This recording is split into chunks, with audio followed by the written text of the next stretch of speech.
One of the most popular ways of using Vevox is for a knowledge check using our polling feature.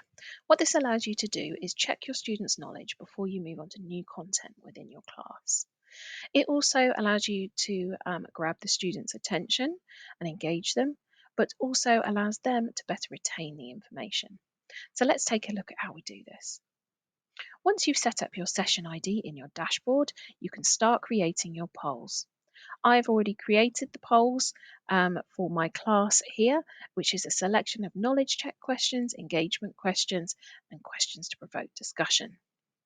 Once my class is starting, I can go into full screen and start running my polls. My students can join through the instructions on the left, and once they are joined, I can start my polling. Now, I'm just going to take you today through an example of one of my knowledge check questions. So let's take a look.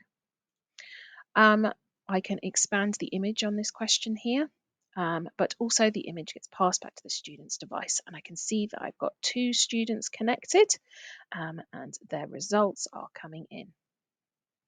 Once the students' results are in, I can then close the poll, take a look at the results, and then reveal the correct answer. Thank you for listening to the video. I hope you found that useful.